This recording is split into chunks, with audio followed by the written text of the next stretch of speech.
Creo que con los perros mayor problema que cometemos es en el tema de educación, sobre todo, ¿vale? Nos hemos dejado guiar demasiado por programas de televisión, como puede ser El Encantador de Perros o Malas Pulgas, que hoy en día ya sabemos, gracias a cientos de estudios, que son técnicas obsoletas, que no sirven de nada. Los animales manejan mucho el tema del lenguaje corporal, ¿vale? Sin hablar. Es que hay gente que el animal es su única familia y yo lo explico en muchísimas circunstancias. Es decir, muchas veces personas LGTBI, etcétera, van a ciudades y su única familia es su animal. Un chihuahua que tiene una cara de asesino que empieza a ladrarte y luego el pitbull ahí tan tranquilo. ¿Por qué los chihuahuas tienen esa mala hostia?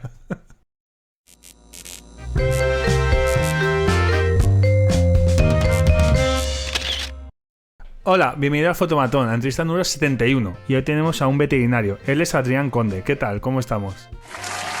Hola, ¿qué tal, Jaime? Bueno, muchas gracias. Encantado de compartir un ratito por aquí y seguro que hablamos de algunos temillas interesantes. Sí, aquí, bueno, decir que es culpa de Paco Zoico, que te recomendó que estuvieras por aquí. Ya le echaré bronca, ya. Tenemos, bueno, al final tenemos dos preguntas que te hizo, así que las dejaremos para el final, como he dicho. Vale. Y recordar la anterior entrevista, la número 70, que es con otro Adrián, más conocido como el físico barbudo. Así que hablamos sobre física, cosas que te explotan en la cabeza, que a mí me parece súper interesante, pero luego no llegas a entender. Sí, la teoría de las cuerdas, dilatación del tiempo, todo esto que mola, pero hostia, es bastante difícil de entender. Los agujeros denso, negros. ¿no? Denso. Sí. Pero es una horita que la verdad es que te anima a investigar más. Pues vamos con Adrián Conde. Pregunta fácil, ¿quién es Adrián? ¿Quién soy? Pues bueno, soy veterinario, de hecho doble graduado en veterinaria y ciencia de producción animal por la Universidad de Lleida y luego hice un posgrado, una especialización en tema de medicina del comportamiento o lo que antes era más conocido como etología clínica, es decir, comportamiento de perros y gatos. Y bueno, justo antes de acabar la carrera, como 3 años antes aún de acabar la carrera, decidí empezar a divulgar, es decir, llevo unos 7, 8 años divulgando en internet sobre cuidados de perros y gatos, porque me di cuenta lo típico, ¿no? Empiezas una carrera sobre un ámbito y tus familiares te empiezan a preguntar y a bombardear preguntas, ¿no? Del perro, del gato. Y claro, yo había algunas cosas que decía, esto es muy básico, o sea, esto lo deberías de saber si compartes tu vida con un perro y un gato, ¿no? Entonces empecé ahí escribiendo por un blog de internet, pues ampliando ciertos temas, ciertas cosas, y poco a poco fue evolucionando y encaminando sobre todo más al tema del comportamiento y al tema también de la nutrición, que también podremos hablar un poco más adelante si quieres, y también doy algunos consejillos generales, ¿no? Pero sobre todo esos dos ámbitos. Vale. Y pregunta, ¿perro o gato? ¿De qué eres más? Pues no me quiero pillar los dedos ni crearme haters de forma gratuita. Te voy a decir la verdad, yo hasta hace como 3 o 4 años siempre había sido más de perros que de gatos, porque mis experiencias en clínica tampoco eran muy buenas con los gatos, ¿no? Tienen mucho miedo y por lo tal, pues mucha agresividad defensiva también en este caso. Pero es verdad que conforme pasan los años veo que a lo mejor los gatos se adaptan mucho mejor a mi estilo de vida y todo esto. ¿Tienes una clínica veterinaria, o una tienda? No, actualmente no. Actualmente dedico todo al 100% al tema online. Vale. Y luego, bueno, según te está investigando, ¿un programa en la televisión de Cataluña? ¿O lo estabas o sigues estando? Está ahí a punto de estrenarse, de hecho queda muy poquito para que se estrene y la verdad es que ha sido toda una experiencia trabajar con animales y con niños a la vez y espero que podamos inculcar pequeñas píldoras sobre el correcto cuidado de perros y gatos en las casas con niños. No, yo digo, a ver si va a ser como el encantador de perros, así. No, por favor, prefiero otras comparaciones que me compares con el encantador de perros. Supongo que ¿de qué trata? El programa. Sí. El programa básicamente, pues visitamos cada programa una familia y en ese programa en cuestión tocamos cada vez pues una temática concreta, ¿no? A lo mejor pues el bienestar de gatos, la higiene y todo esto pues de forma un poco con un vocabulario adaptado, ¿no? Y una dificultad adaptada a niños porque es un programa infantil, pero está muy chulo y está muy curioso. No puedo explicar aún mucho más porque aún no se ha estrenado, pero recomiendo que los que puedan verlo lo vean porque tanto adultos como niños van a sacar cosas interesantes sobre sus perros y gatos. Bueno, que te sigan por redes sociales, que supongo que lo anunciarás por ahí. Y bueno, tienes Sí. divulgación, ¿no? Por así decir, en redes sociales, como el público, digamos, tus seguidores, clientes, supongo que también, como es la acogida. Ujú. Muy buena, la verdad es que yo de hecho estoy actualmente viviendo en Valencia y me mudé aquí hace casi 4 años y me mudé abriendo una consulta dentro de una tienda que ya existía para pasar justamente pues consulta un poco general, pero también de alimentación y de educación. La verdad es que la acogida fue muy buena porque enseguida muchos seguidores vinieron allá a la consulta, que les atendiera yo y todo esto y estuve como un añito. Sí que es verdad que después de un año me metí en proyecto también de escribir los 2 libros y de otras cosas y al final ya sabes que estas cosas muchas veces es como decir que no a algo para poder hacer frente a otro proyecto y tuve que dejar pues la parte más física y dedicarme 100% a todos los proyectos que me estaban saliendo online, ¿no? Como los libros, el programa, la empresa online, la divulgación, que lleva todo mucho tiempo. Luego al final hablaremos de los libros. Bueno, especialidad, exactamente. Bueno, has dicho que has estudiado, ¿no? ¿Qué era exacta? ¿Mm? ¿Qué has dicho? Sí, medicina del Eso, comportamiento. ¿eso qué es? Poco el... No me gusta compararlo con una mezcla entre psicólogo y psiquiatra, porque Mm, evidentemente respectivas carreras tienen mucho más tiempo de estudio y mucho más de sí. esto, pero sí que tiene ciertas sinergias porque al final estamos intentando entender los problemas de los animales desde un punto de vista de comportamiento, pero también emocional, porque hoy en día sabemos que los animales tienen emociones y tenemos que saber qué emoción se esconde detrás, ¿no?, de cada comportamiento para poder ayudarle.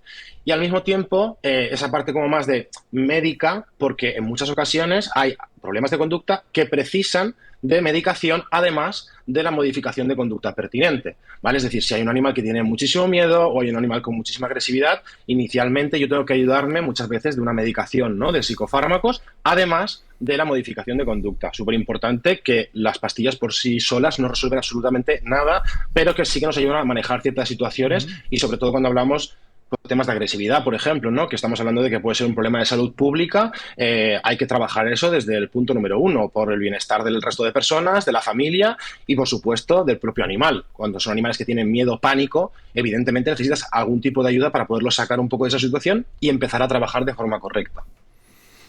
Pues vamos a ir. Bueno, he desglosado varias preguntas. Espero que no repetirme, pero bueno, vamos para No te allá. preocupes. ¿Qué te inspiró para convertirte en veterinario y experiencia a día de hoy? O sea, digamos, toda tu trayectoria hasta que ahora has dicho que estás en Valencia.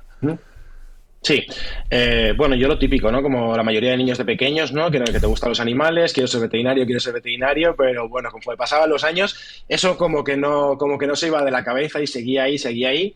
Es verdad que entrar a la carrera, supongo que como cualquier carrera, ¿no? Una cosa es lo que piensas y otra cosa es luego lo que es, y Sí. luego te das cuenta realmente de la amplitud de campo que tiene la veterinaria, ¿no? Desde la salud humana, que se desconoce muy poco sobre la función del veterinario en este menester, pero no consiste en acariciar gatitos y perritos como te puedes pensar de pequeño, aunque cuando viene algún cachorro a la consulta, evidentemente aprovechamos para hacerlo, ¿no? Pero es medicina al fin y al cabo y tiene su complejidad y muchas veces la gente también piensa como que al final eres un poco adivino y es como no, o sea, somos médicos, precisamos de pruebas, analizar esas pruebas y en base a eso ir haciendo un diagnóstico y llegar al diagnóstico final, que es lo que todos pretendemos, ¿no?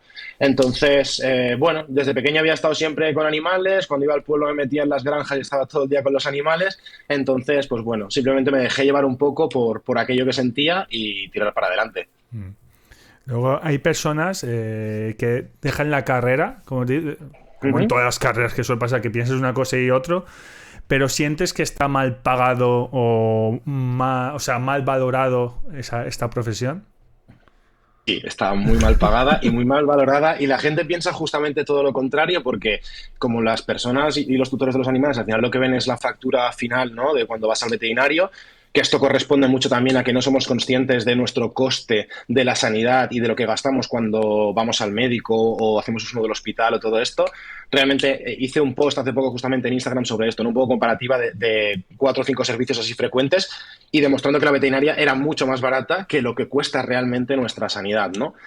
Como veterinario asalariado, te puedo decir que hasta el año de la pandemia ni siquiera teníamos convenio específico de veterinaria, es decir, nos regíamos por el Estatuto General de los Trabajadores y ya está. pero es una situación complicada a nivel de sueldo como asalariado, porque, bueno, una cosa es lo que dice el convenio, otra cosa es lo que luego te van a pagar, la nocturnidad no se paga, las extras no se pagan, es decir, a diferencia, por ejemplo, de medicina no humana, que sí que conozco el sector porque mi pareja es médico, al menos allí, aunque tienen sus problemáticas, ¿no? Con las guardias, que por cierto debería ser algo abolir, las guardias de 24 horas, y tiene otra serie de problemáticas, al menos las horas que trabajan las cobran, mejor o peor, pero las cobran. Y por ejemplo en veterinaria eso muchas veces no pasa. Muchos veterinarios están de urgencias y se están llevando un porcentaje de lo que se factura en esa urgencia, pero tú no tienes un precio muchas veces estipulado, ¿no? Entonces, por dinero, siempre lo digo, que nadie se meta en esta carrera por dinero, al menos dedicándote sobre todo al sector de pequeños animales. Como has dicho ahora que tu pareja es médico, yo porque tengo un familiar que es veterinaria, en la época de pandemia siempre es como ahí, no sé si en tu caso hay pique veterinario, médico, que tú solo sabes animales, el médico solo...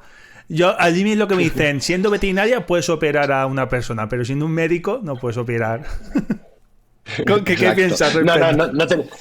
No tenemos mucho pique porque además justamente su padre es veterinario, entonces también lo ha mamado en casa desde pequeño, entonces es como que está bastante... De hecho, yo muchas veces busco el pique y justamente no salta el pique porque, bueno, es consciente de también todo lo que sabemos los veterinarios, lo que se nos exige saber a los veterinarios y muchas veces las condiciones que tenemos, ¿no? De cuando se junta a lo mejor reunión de amigos míos veterinarios y dice, madre mía, es que ni loco me metía yo aquí con estas condiciones. Es complicado. Y Sí. salud mental en este caso, pero bueno, en los médicos pues también se habla. También tiene que ser duro que se te muera un animal, una mascota de una persona. ¿Eso cómo lo lleváis en ese ámbito? Me imagino Pues que tú lo sufres, sufres, que se sufre, ¿no? También. Sí, esto es algo que se está abordando hace relativamente poco, ¿no? Con todo el tema del burnout y todo el tema de los estudios al respecto del desgaste de ciertas profesiones. De hecho, incluso creo que fue hace 2 años como que la profesión veterinaria era la profesión sanitaria con mayor tasa de suicidios en comparativa con el resto. Bueno. Y es verdad que en veterinaria se nos juntas varias cosas, ¿no? Como bien decías, el estar muy cerca de la muerte de forma constante, ¿no? Aunque seas un veterinario generalista, lo vas a afrontar tú, ese punto, juntado a que muchas veces ese animal y la familia la conoces desde hace 15 años, porque hace 15 años que son pacientes tuyos y están contigo trayendo al animal a las revisiones. Se junta las malas condiciones, se junta con el hecho de que es una medicina privada y que siempre te ves limitado todos los días con un gran porcentaje de pacientes a la hora de poder hacer pruebas y todo esto, porque las familias no tienen recursos económicos para hacer frente a ello, pero es que tú tampoco tienes la responsabilidad de tener que asumir esos costes, ¿no? Entonces, son todas estas cosas juntas el que hace que haya un desgaste constante en la profesión y por eso cada vez más hay gente que se deja a los pequeños animales, deja la clínica de pequeños y se va a otros sectores de la veterinaria. Luego está, bueno, de otro sector, se podría decir, tipo de mataderos y todo esto, trabajan también ahí veterinarios, que se suele decir, no, estudia veterinaria para matar una vaca. Pues bueno, es otro tipo de profesión. Bueno, claro, en este caso el veterinario en cuestión, el matadero, cumple una serie de funciones, que es uno, que se cumpla la legislación pertinente en cuanto a materia de sacrificio, aturdimiento previo, pruebas a las carnes y que ese producto que está allí, que al final se va a consumir para quien consuma carne, cumpla unos requerimientos desde todo el papeleo administrativo de la explotación donde viene, cómo se hace y todo esto, hasta que llega al consumidor final a la mesa. Los inspectores de sanidad, por ejemplo, de restaurantes, bares y todo esto, la mayoría son veterinarios también. En aduanas, en puertos, es decir, hay muchísimos veterinarios en muchos puntos que hacen que haya un control de las enfermedades mucho mayor. De hecho, para mí, y el sector se quejó mucho con el tema de la pandemia, de que se nos consultó poco el tema de todo esto, porque nosotros al final, con el tema de explotaciones, estamos acostumbrados a lidiar con este tipo de problemas de forma constante y a atajarlo, ¿no?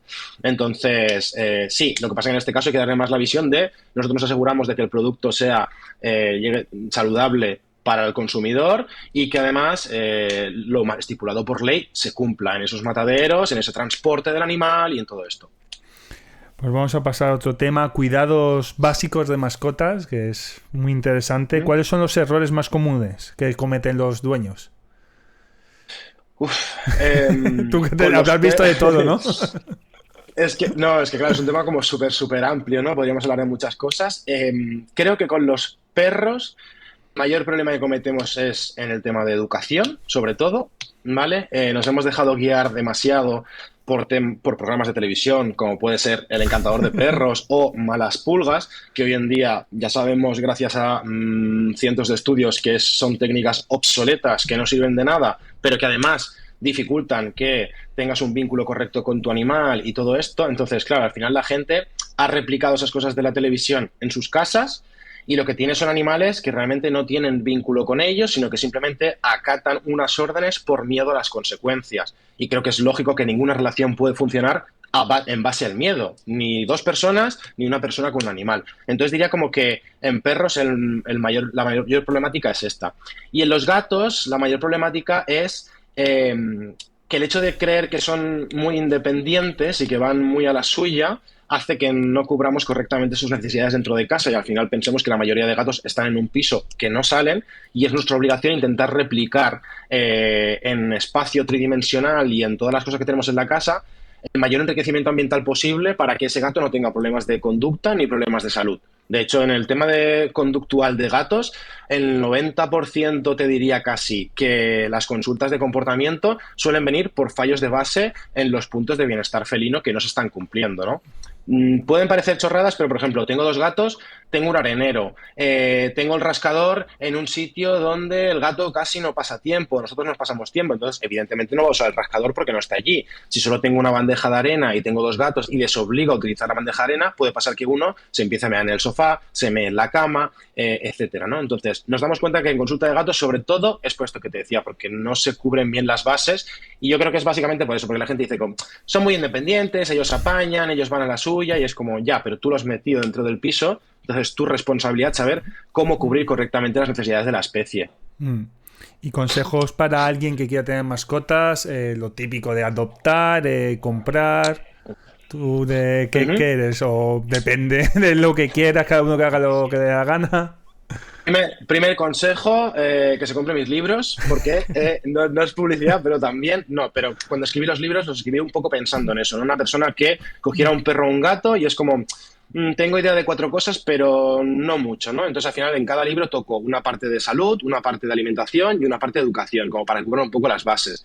Primer consejo, sí que, o sea, no es que esté en contra de la compra como tal, ¿vale? Al menos especifiquemos la compra en criadores serios, responsables, legales, etcétera, nada de perros que vienen de multicriaderos, de granjas, etcétera, pero sí que pienso que en el 99% de los casos que lo que la gente quiere es un animal de compañía, ¿vale? Para añadir un miembro más a la familia, no es necesario comprar un animal. Hoy en día las productoras están llenas de perros y gatos que haciendo una visita y viendo un poco si se puede compaginar el nivel de energía y todo esto del animal a vuestro estilo de vida, pero el 99% de los casos es innecesario tener que comprar un animal. Entonces, simplemente para compañía yo diría que adoptes, que hay adultos, hay perros muy mayores, hay perros cachorros, hay de todo.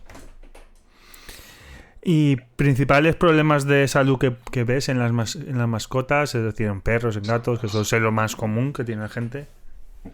Sí, en el tema de perros, tema de problemas digestivos como tal, bastante frecuente, que esto fue lo que me hizo un poco rascar el tema de la nutrición y empezar a leer que a lo mejor otros modelos de alimentación, más allá del pienso, existían y eran viables por mi propia experiencia con mi perra, que de cachorro, pues lo típico, muchos problemas digestivos, diarreas, vómitos, pruebas, todo estaba genial, todo estaba bien, pero no dábamos con la tecla.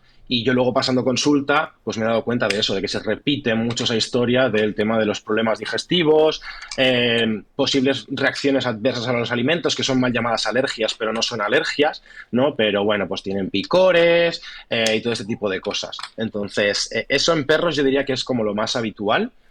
En gatos tenemos graves problemas con el tema del sobrepeso y la obesidad en gatos, que corresponde un poco también a lo que decía, ¿no? Al no comprender las necesidades de la especie, no les hacemos interactuar en casa, no les hacemos fomentar la caza, ¿no? Aunque no estén cazando el animal propiamente, ¿no? Pero esconder cosas en casa para que las busquen, rebusquen, jugar un poco con la caña con ellos todos los días. Es decir, este ejercicio diario no se hace. Entonces hace que al final el gato, pues obviamente gane peso, además de que esté la mayoría de casos muchas veces comiendo un alimento que no es el adecuado, etcétera, etcétera, tenemos ese problema. Y algo que comparten mucho en común perros y gatos son problemas bucodentales. El 80% de perros y gatos a los 2 años de edad va a tener algún tipo de problema bucodental. Entonces, eso sí que es algo que comparten los dos y es algo que me parece bastante grave. Luego lo que has dicho, alimentación, porque la gente suele comprarlo el más barato, no toda, obviamente, pero sí, Sí, que por tema, yo no sé precios, pero supongo que la comida buena no será barata. correcto. No siempre el hecho de que sea un alimento caro, porque muchas veces también hay mucha inversión en marketing y mucha industria detrás, no implica que sea evidentemente bueno, pero evidentemente un producto muy, muy, muy, muy barato pues no va a ser bueno, eso sí que lo sabemos. Claro, es como si tú no te lo comes, no sé, no se lo des a tu perro, ¿no? A tu gato. Y si no sabes lo que lleva básicamente, pues y solo ves ahí conservantes, colorantes y muchísimos químicos, pues bueno, pues a lo mejor no es el mejor producto que le puedes dar. Está la famosa dieta BARF, no sé si lo digo bien. ¿Mm? Yo la, Sí, la he descubierto hoy. Bueno, explico tú, lo vas a explicar mucho mejor que yo. sí. La alimentación BARF es una alimentación dentro de las llamadas como alimentación natural, es decir, alimentación basada en comida de verdad, que lo que intenta replicar un poco es el modelo de alimentación basado en lo que a priori un perro, si pudiera acceder a ello, comería de forma natural, ¿no? Sabemos que los perros son carnívoros oportunistas, carroñeros, como lo queramos llamar. Esto quiere decir que evidentemente, si están cerca del humano, y así lo vemos en estudios cuando no están poblados, sí que es verdad que consumen grandes cantidades de hidratos de carbono y todo esto, pero que cuando se les da la oportunidad de recuperar sus hábitos naturales, sí que aumenta mucho más el consumo de presas, de carne y todo esto. La dieta BARF lo que intenta replicar un poco, pues es ese modelo más ancestral, por decirlo de alguna manera. Entonces, el plato pues, se compone de una pequeña parte de vegetales y frutas, carne, huesos carnosos, vísceras, y todo esto de forma irlo rotando en el tiempo con diferentes proteínas y diferentes productos para que acabe siendo completa y equilibrada como sería nuestra alimentación, pero variando los ingredientes. Personalmente, Akira es la alimentación que come desde hace 9 años y pico ya.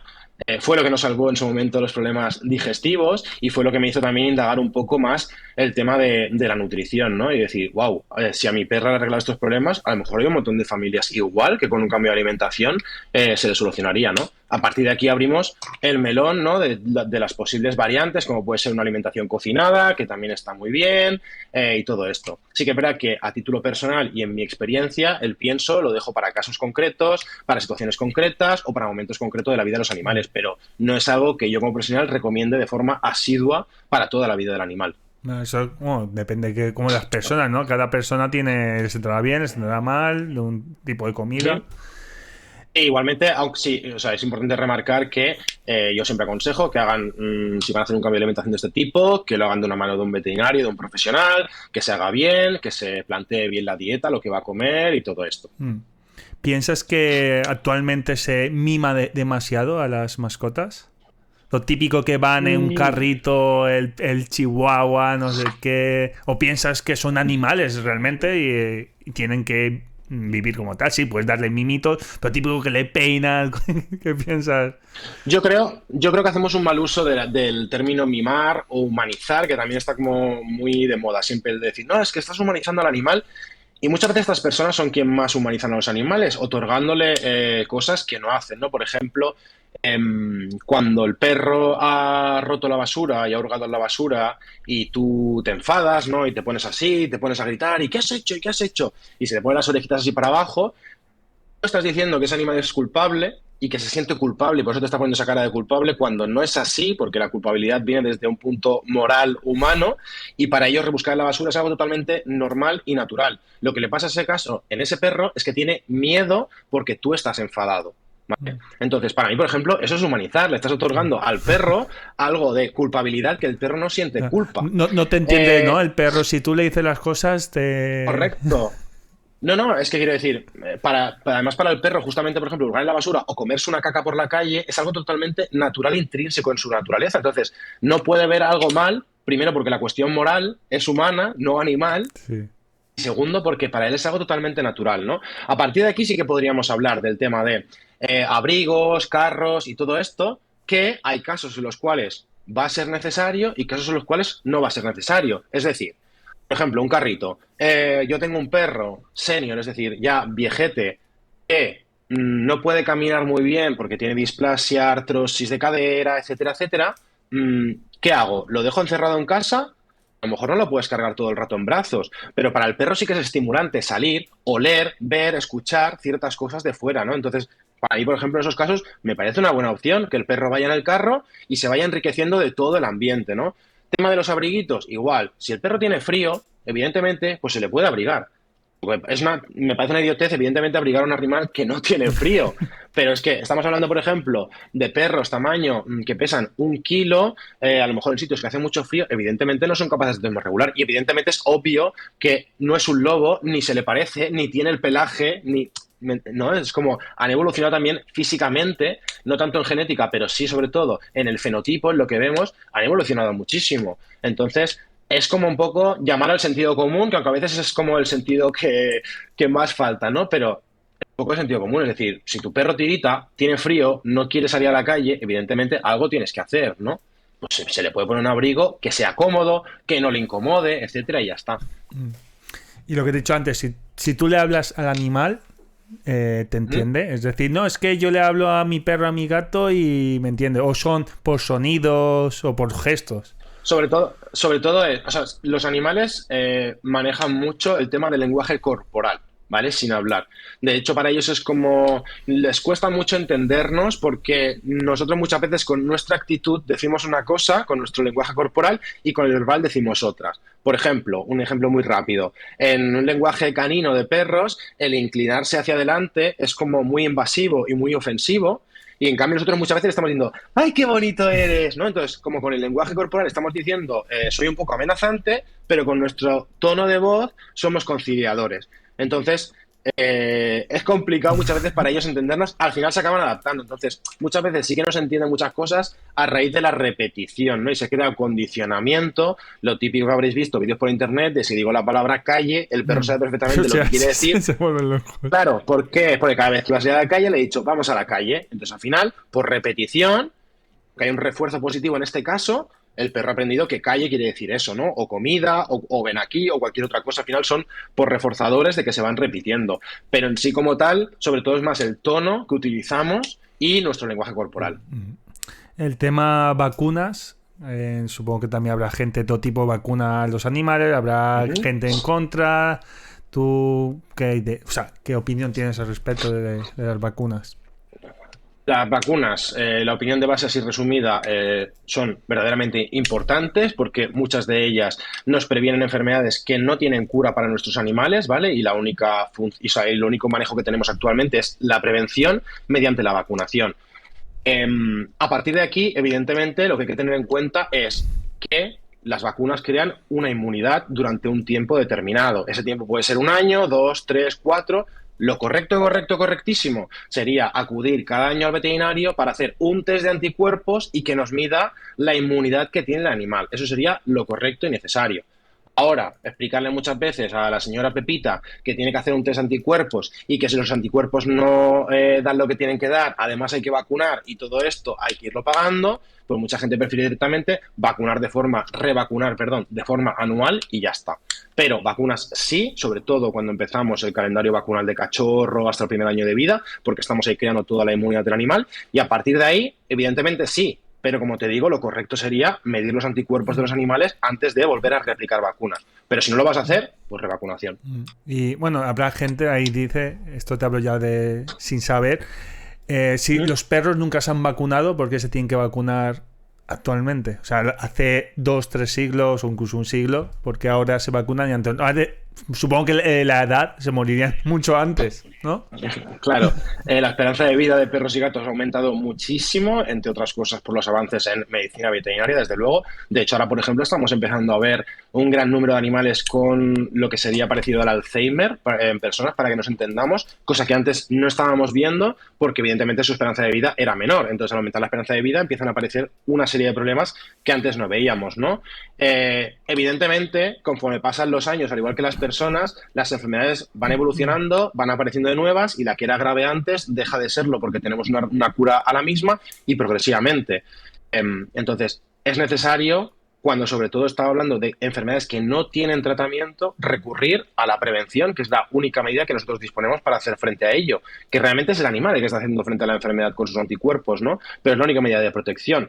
A partir de aquí, bueno, antes no se morían, pero a lo mejor se morían porque les picaba una garrapata y como su sistema inmunitario no tenía defensas, pues se quedaba ahí, ¿no? Entonces, al final, y muchas veces, como siempre, igual que personas, el tema de inmunidad de rebaño, es decir, que tu perro no esté vacunado porque a ti no te da la gana y todo esto, gracias a muchísimos otros perros que están vacunados, se le ofrece una inmunidad aunque tú no quieras, ¿no? Entonces, por eso es importante que la inmunidad de rebaño siempre exista.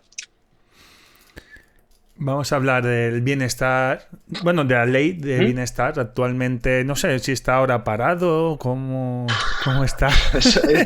Es que eso ha sido un follón interesante, Sí.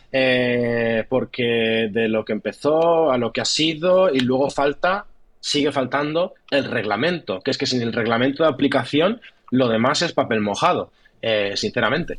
Sí, porque está lo del listado positivo, ¿no? Se llama que de tener, no puedes tener, por ejemplo, un periquito en casa. Yo que he tenido periquitos en toda la vida, es como si ahora ya, bueno, si esta ley se va para adelante, ya no puedo tener. Es como, vale, pues nada. Hasta lo último que yo tenía visto al respecto, porque esto ahora también con todas las elecciones y todo, como cayó un poco otra vez en saco y se quedó ahí como parado, ¿no? A pesar del boom que hubo cuando se estaba a Sí. punto de salir y todo esto, hasta lo que yo tenía visto no era bien así, de que no pudieras tener especies que ya tenías en casa, ¿no? Tipo, pues eso, periquitos, canarios, conejos y todo esto, sino que iba un poco más a hacer hincapié en muchísimas especies exóticas que se tienen en casa y que la gente no se lo piensa, pero están y existen, y cualquier compañero de exóticos te puede decir la cantidad de animales diferentes que le pasan por la consulta cada día. Entonces iba un poco más a regular todo ese punto en cuestión, y sí, había que hacer un listado de especies permitidas y especies que no. Pero al final la legislación siempre va cambiando. Es como el tema de especies invasoras y todo esto, siempre está en constante cambio. De hecho, el cerdo vietnamita, que todo el mundo sabe cuál es, el típico cerdito negro que mucha gente lo ha tenido como mascota y todo esto, pasó a estar dentro del catálogo de especies invasoras y tener que cumplir una serie de medidas.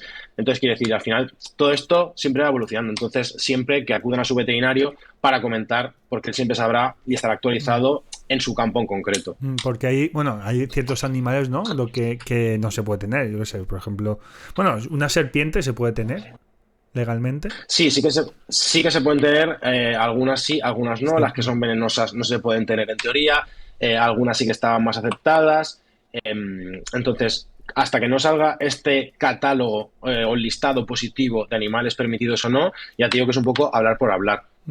Luego también tirando, bueno, pasando al otro lado de granjas y demás, esto también era, ¿no? De las gallinas que tenían que estar ahora en libertad, ¿no? Todo lo de ¿no? Los huevos, Sí. ¿no? Si tienen un numerito es porque Sí,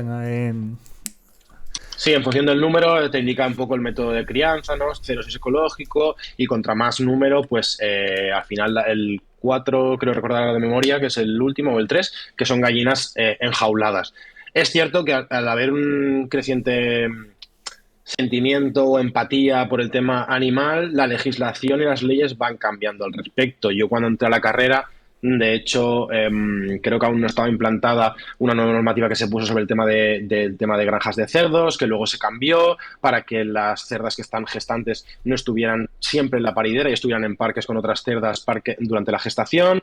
Entonces, todo esto va a ir cambiando, y todo esto también cambia no solo por el propio bienestar de los animales, sino por el consumidor. En este caso, es el consumidor, la persona que consume huevos, en este caso, el que tiene ese extra de empatía y está diciendo: yo es que no quiero el huevo de una gallina que se pasa toda su vida en una jaula y no puede picotear el suelo, que es una cosa natural de la gallina, no puede prácticamente moverse, ¿no? Entonces, al final es el consumidor el que demanda muchas veces estas cosas y hace que la ley cambie.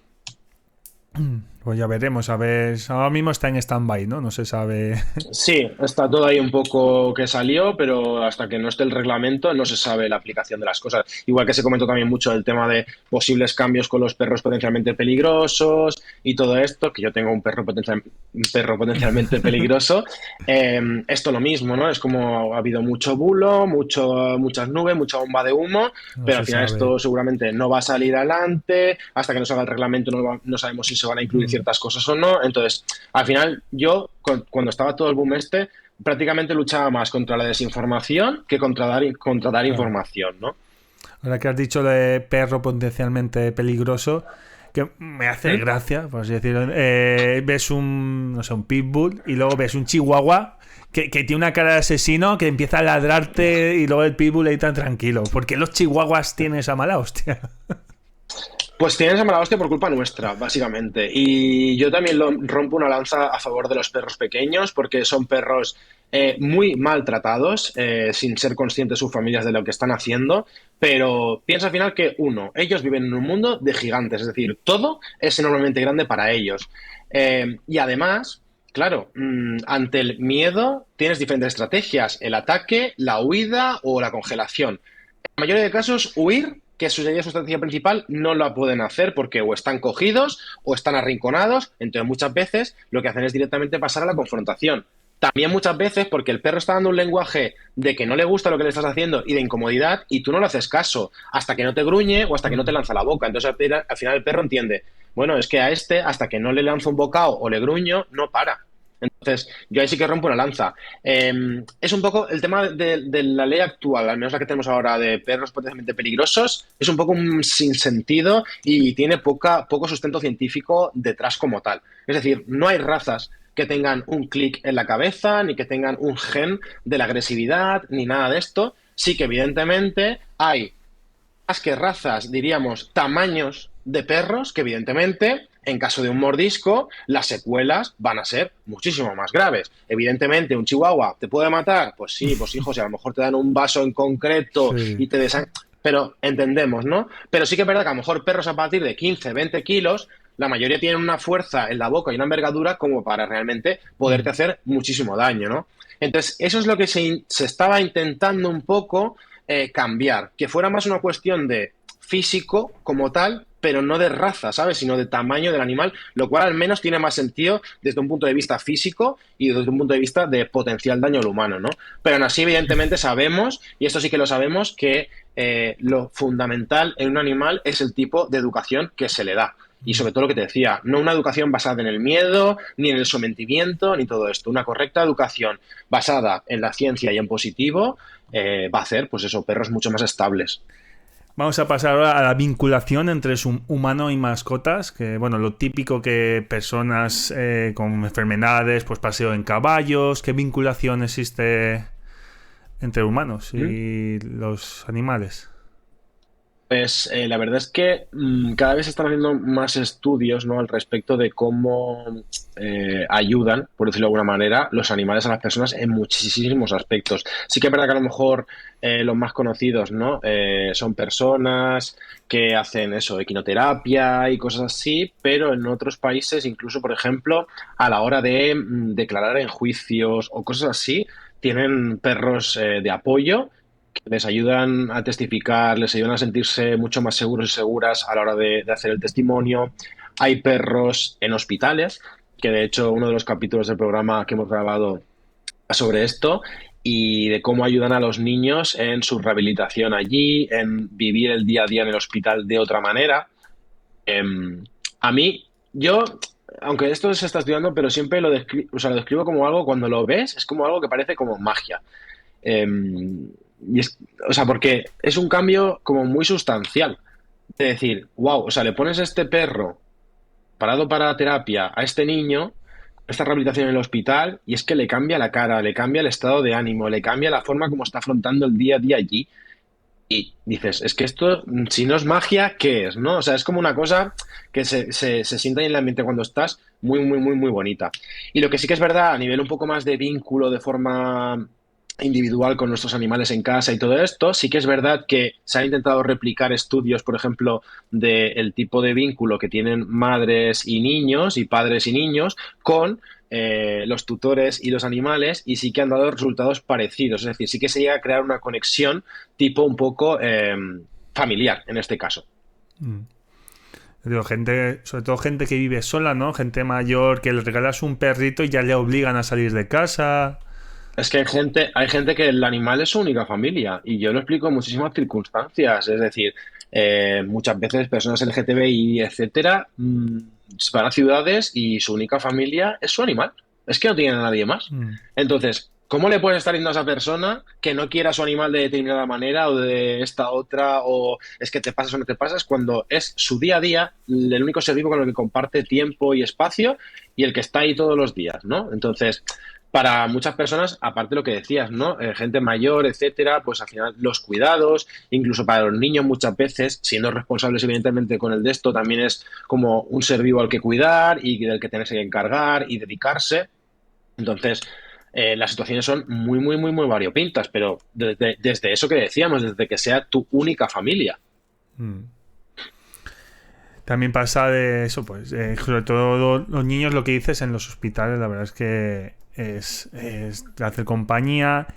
Y bueno, seguimos, tengo aquí bueno, eso fortalecer esos vínculos entre humanos y mascotas, como has dicho, ¿no? Ya desde, da igual la edad, ¿no? De la mascota, puede ser muy pequeña o muy mayor, pues eso, ya te vas a adoptar, que no Sí. importa la edad. Que luego el animal, ¿no? Se va enseñando, ¿no? O adiestrando con el tiempo. De hecho rompo una lanza también a favor de los animales adultos, que muchas veces son más invisibles que los Mm. cachorritos, pero es que un animal adulto, un perro adulto en la mayoría de casos, ya controla los esfínteres, el pipí, la caca, todo esto, ya sabes un poco cuál es su carácter de adulto y no.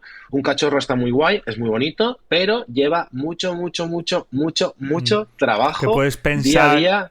lo cojo pequeño y así lo voy, ¿no? Adiestrando. Ujú. Pero es lo que tú dices, a lo mejor. Se va a adaptar igual a la casa poco a poco. Sí que hay que darle un poco de margen, evidentemente. Todo animal que sea una protectora, pues pensad que hasta que no pasen un par de mesecitos en la casa y todo esto, no vamos a ver realmente al 100% el carácter del animal, ¿no? Al final, ya la protectora, depende qué tipo de protectora, pues está a lo mejor con muchos animales, mucho ruido, estrés, miedo. Entonces, poco a poco se va adaptando a las rutinas de casa. Lo más importante para el vínculo con nuestro animal es lo que decía, no recurrir a una educación basada en el castigo, basada en el sometimiento, basada en la antigua teoría obsoleta de el macho alfa y todo esto, que evidentemente no es así y sabemos que no es así, sino que hacen grupos familiares cooperativos donde simplemente van ejerciendo diferentes funciones en función de a quién se le da mejor del grupo familiar. O sea, así de sencillo. Es decir, si, aunque haya una pareja reproductora como tal,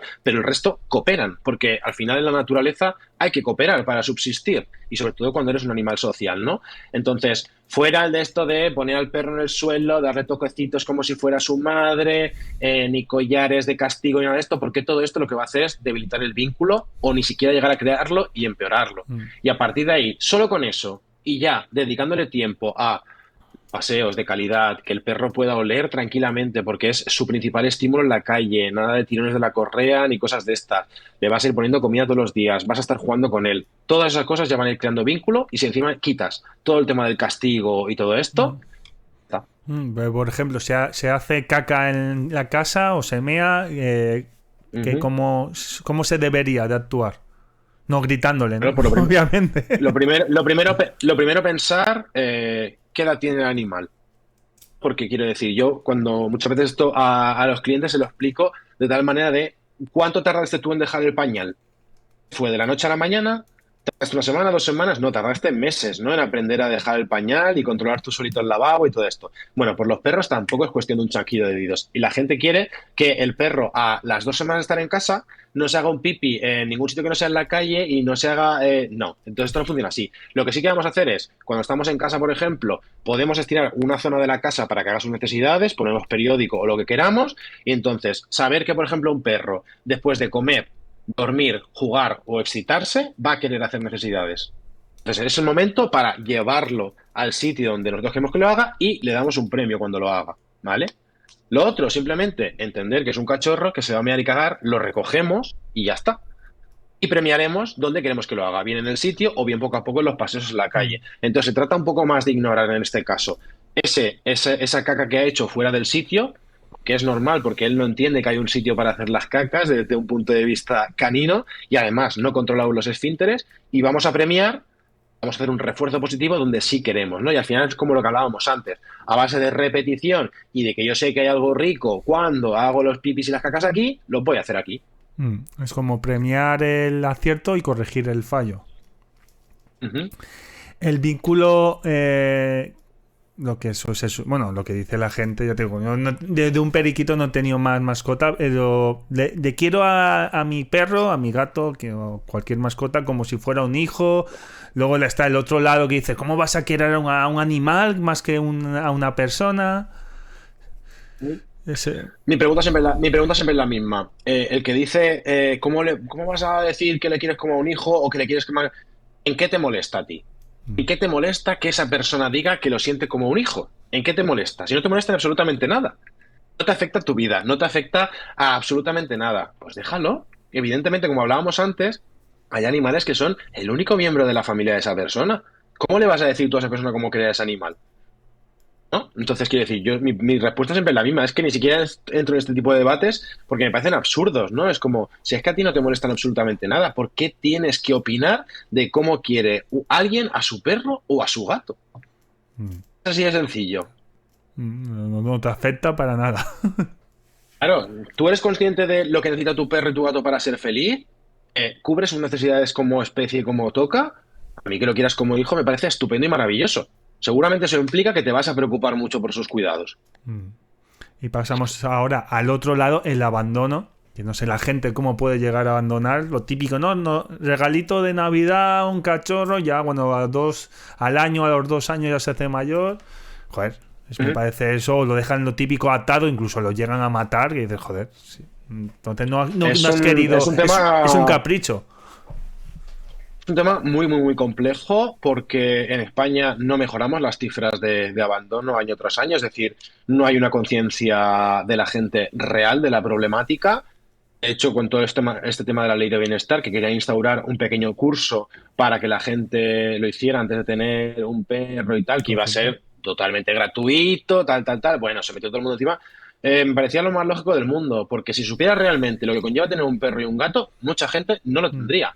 Y me alegro de que no lo tengan. Muchas veces cuando alguien me escribe en privado y me dice, ostras, Adri, después de echarle un vistazo y seguirte desde hace unas semanas y tal, he decidido que no voy a tener ahora mismo un perro.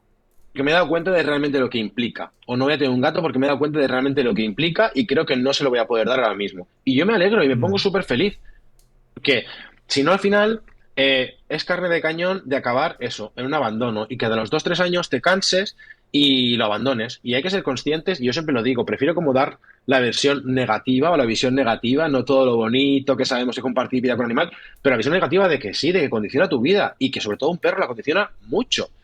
Tienes que sacarle todos los días, 2, 3 veces, ponerle de comer, etcétera. Y todo eso condiciona, ya no hablemos del tema de educación y todo esto, pero eso condiciona tus planes. Si tú estás fuera de casa, si te vas de vacaciones, si tienes que ir arriba o abajo, yo todo plan de ocio o de trabajo que me implica salir de casa, mi perra entra en la ecuación y tengo que mirar qué hago. Cuando me he estado grabando todos los programas, me tenía que bajar hasta Jaén para que se quedara la perra con mi madre. Yo me subí a Barcelona a grabar el programa, o sea, es decir, era una odisea. Entonces, quiero decir, hay que ser consciente de que nos condiciona la vida para muchos años. Sobre todo ser responsables con eso, que no es un capricho de un año o dos. Yo muchas veces recomiendo que un punto de partida, aunque no sea exactamente el mismo, vayan, por ejemplo, a hacer de voluntarios a protectoras. Y ahí vayan un poco pues a estar con los animales, a pasearlos, a limpiar, que siempre hace falta ayuda y todo esto. Muchas veces, por ejemplo, se puede hacer de casa de acogida, que a esos animales les va muy bien porque salen del refugio y están en el hogar, y al mismo tiempo la gente también puede ser consciente del día a día, ¿no? De compartir vida con un animal.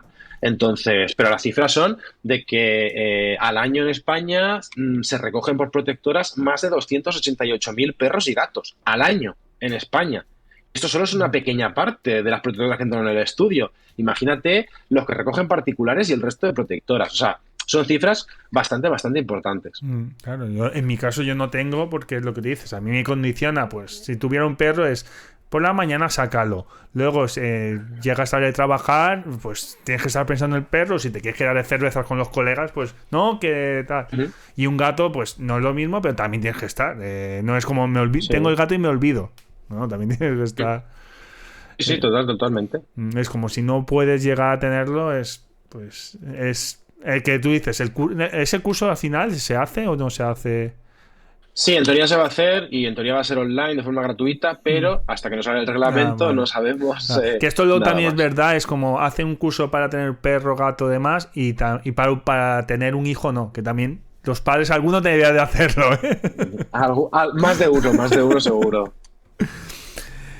Avances y tecnología, ¿cómo ha avanzado la tecnología a día de hoy desde hace años atrás a ahora? Me imagino que todo ha ido a mejor, Sí, ¿no? en el tema médico como tal, pues ha ido avanzando un poco a la par, ¿no? Que medicina humana, es decir, las maquinarias, las máquinas de anestesias, de radiografías, ecografías, TACs, todo esto, que hacemos también uso en veterinaria. Así cosas un poco más anecdóticas, pues a lo mejor, por ejemplo, reconocimiento facial de los animales a través de inteligencia artificial y que eso nos pueda dar señas de dolor, por ejemplo, en el tema de gatos. Hoy en día también existen como chalecos para medir las constantes vitales de los perros y todo esto de alguna empresa que también lo ha desarrollado y lo cual nos ayuda mucho pues, a valorar las constantes de ese animal si tenemos dudas de algo. Y eso es un poco así, a grandes rasgos, las cosas más novedosas al respecto, ¿no? Hoy en día está claro que con el tema de la apertura esta de la inteligencia artificial, en cuestión de pocos años vamos a ver muchísimos avances en todo lo que respecta a este tema. Ya, bueno, lo has dicho antes, ¿no? Que la esperanza de vida se ha aumentado, que aparecen pues un tipo de Alzheimer, que eso es, a ver, es bueno que la esperanza, pues luego, pues obviamente habrá que Sí, investigar esas cosas.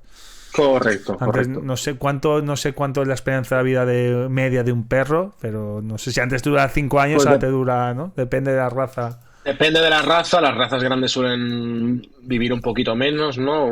Y las razas pequeñas suelen vivir más, pero bueno, podemos poner alrededor de entre 13 años, 15 años, una cosa así. Sí. Que luego, ¿cómo es los años? Un año en perro, ¿eso es verdad? No, no es exactamente así, eso también fue un poco de mito. Ojo que lo explico en los libros también. Fue un poco de mito y tiene que ver más con el tema del tamaño del animal, como te decía, ¿no? Es decir, animales tamaño muy grande como un dogo alemán, a los 9 años, por ejemplo, son muy viejitos, cosa que un perro tamaño pequeño a los 9 años es viejo, pero no tanto. Entonces no se puede medir así como, sino que en función de si está en la adolescencia, en la edad adulta o en la vejez, se calcula de una manera, pero además añadiendo a la variable el tamaño del animal y todo esto. Que se hace, digamos, la madurez de un animal es más rápido que un humano, obviamente, ¿no? Sí, sí. Hecho estandarizado un poco, pues digamos que a partir de los 6 meses entramos como en la pubertad, más o menos, en la adolescencia, y va a durar eso pues entre los 6, el tamaño mediano del animal, pues a partir de los 14 meses, una cosa así, ya tendría un tamaño adulto, y en razas grandes sí que es verdad que tarda un poco más en desarrollarse del todo, hasta los 20 meses, una cosa así. Es decir, las razas grandes tardan mucho más en madurar, pero también tienen una esperanza de vida como más corta. Experiencias. Seguramente tendrás alguna experiencia. Vamos a experiencias buenas, anécdotas y que puedas contar. Pues anécdotas, es que de verdad tengo muy mala memoria, o sea, soy una persona odiosa para retener cosas, eh, pero sí que es verdad que se me quedó, no sé por qué, se me quedó muy grabado un gato que vino a consulta allí en Valencia, un gato que era adoptado, Sphinx, de estos que no tienen pelo, y, y vino pues porque no hacía cacas bien nunca el animal y llevaba como 2 años y pico con la chica, nunca había hecho cacas bien y tal, y vino para plantear un cambio de alimentación, quitar el pienso y pasarnos a una alimentación con comida de verdad y todo esto. Se me quedó súper grabado porque al día siguiente la chica me envió un WhatsApp del gato con un vídeo cagando y diciéndome, no me puedo creer que está haciendo una caca normal después de 3 años solo con haber cambiado la alimentación. Y no sé por qué siempre se me quedó como el WhatsApp ahí de la chica enviándome el gato ahí haciendo fuerza, diciendo, está haciendo caca normal. Y eso se me quedó un poco ahí grabado. Y luego el resto, pues bueno, pues al final son cosas muy repetidas, ¿no? De casos de éxito y sobre todo de familias que acaban felices, básicamente. Sí, te voy a preguntar eso, alguna historia o algún vínculo que te haya tocado, ¿no? Como se dice, la patata, el corazón, que digas, hostia, qué bien ha salido esto. Vamos a las positivas, que obviamente también hay negativas, pero que digas, que Sí, trabajo bien hecho. sí, sobre todo con el tema es que la alimentación me ha dado a mí muchas buenas experiencias con los pacientes, sobre todo porque al final eran pacientes que también vienen ya como muy quemados de medicaciones, piensos y no daban con nada, entonces cuando venían allá a la consulta y con la alimentación conseguíamos reestructurar y reequilibrar todo esto, pues pues te ponías súper contento. Y luego me acuerdo una perrita que empezó conmigo en Valencia presencial con el tema de alimentación, que también cambiamos a alimentación natural. Era una perra súper, súper, súper miedosa, pero muy miedosa, se sentaba temblando directamente a la consulta y eso que yo prácticamente ni la tocaba ni nada. Y también empezamos a trabajar de forma paralela el tema del comportamiento, luego sigo el comportamiento con una compañera de forma online y justo el otro día me escribió la compañera de que ya tenía la alta definitiva y que la perra ya era otra y se relacionaba con otros perros y todo súper bien y súper feliz, ¿no? Y en ese momento dices, jolín, pues a lo mejor otra persona hubiera tirado la toalla mucho antes y esta familia lleva 2 años trabajando el tema del comportamiento y todo esto poco a poco y al final lo ha conseguido, ¿no? Que sería la vía rápida, ¿no? Lo abandonas Sí, y te olvidas. sí, sí, sí. Pues ya estamos llegando al final. Tienes 2 libros. Ahora puedes hablar de tus libros. Bien. Uno de perro y otro de gatos. Que a Paco Zoico le Correcto. regalaste del perro o... No, del gato. De Sí, Spike. el de Spike. perro, el de perro. Es perro. Sí, sí, sí, sí, sí. Pues sí, nada, básicamente salieron justo en febrero que cumplieron 1 año, que salieron al mercado y todo esto. Y sobre todo lo que te decía, yo encontraba, se me presentó la oportunidad de escribir. De hecho, la editorial en un principio quería un libro para ambos. Yo le dije que un libro para ambos no era viable porque tenían muchas diferencias entre ellos. Y me embarqué como mi primera experiencia de escritor, pues no en uno, sino en 2 libros a la vez, lo cual supuso un reto doble. Pero básicamente lo que te decía, no había nada en el mercado un poco que reuniera esta Biblia base, ¿no? De que te explicara cosas de la salud, de la alimentación y de la educación. Entonces, tanto en el de perro como en el de gato, que se llama Sé el humano que tu perro necesita y Sé el humano que tu gato necesita, pues están divididos en 3 módulos con unos 4 capítulos en cada módulo. Entonces, pues te voy explicando pequeñas cosas, ¿no? En la salud tienes un capítulo de primeros auxilios, un capítulo de medicina preventiva. En el tema de alimentación, pues tienes un capítulo de alimentación con pienso, alimentación BARF, alimentación cocinada, y en el tema de educación, pues lo mismo. Intento tocar un poco cuál es el modelo correcto de educar a tu animal, sus emociones, cómo hacer las cosas, algunos tips para enseñarle. Entonces, es verdad que son libros que no son súper amplios, porque de hecho se leen súper rápido y súper fácil, pero sí que creo que es un libro que todo el mundo debería de leer, porque mi intención era que alguien sacara algo, independientemente de si eres profesional o no, y yo he quedado muy contento con el resultado porque creo que lo he conseguido. Lo pueden comprar en la web tuya, en... Sí, en cualquier... Yo en la web no lo tengo, pero lo tienen en Amazon, en Fnac, en Casa del Libro, cualquier librería que lo encarguen se lo van a traer, cualquier librería de confianza, y está en cualquier sitio. ¿Cómo se llama? Que no lo has dicho. Sé el humano que tu perro necesita y sé el humano que tu gato necesita. Mira, os enseño las portadas que las tengo por aquí. Pues mira, así que lo puedan localizar. Son colores así Exacto. fácil de ver, Sí, sí, de encontrar. sí.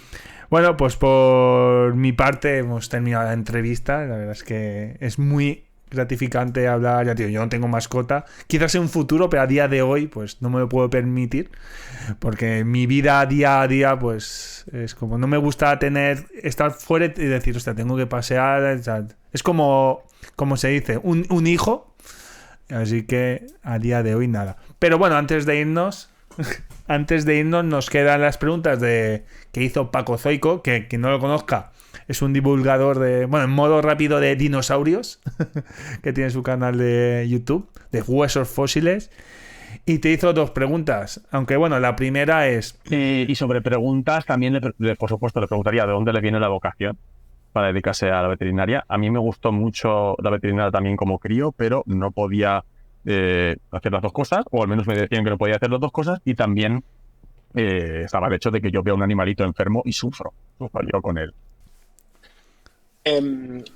Simplemente fue algo como totalmente natural, y yo es que elegía como compartir más tiempo con los animales que con las personas, ¿no?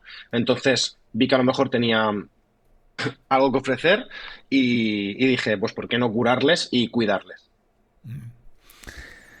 Y la otra pregunta, que es así un poco de salseo, por así decirlo, Y si quieres un poco preguntas al SEO, referentes bien y referentes mal. En plan, vale. gente que te haya marcado en plan, ojalá ser como esta persona, aunque se dedique a algo completamente diferente.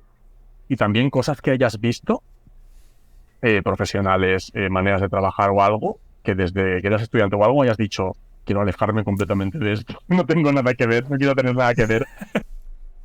Pues no quiero que quede, o sea, referentes en cuanto a divulgación, no quiero que quede un poco egocéntrico, pero es que cuando yo me metí hace 8 años en Internet, no había veterinarios haciendo divulgación en redes sociales y es una realidad. De hecho, para mí fue un choque porque no podía inspirarme de otros compañeros, ¿no? Eh, entonces, realmente no tuve referentes en el tema de divulgación y fui cagándola, hablando mal y rápido y poco a poco ir progresando. Me consta por compañeros que están divulgando ahora y tal, que muchos y muchas me han escrito en plan de que yo sí que fui un referente para ellos en este caso, ¿no?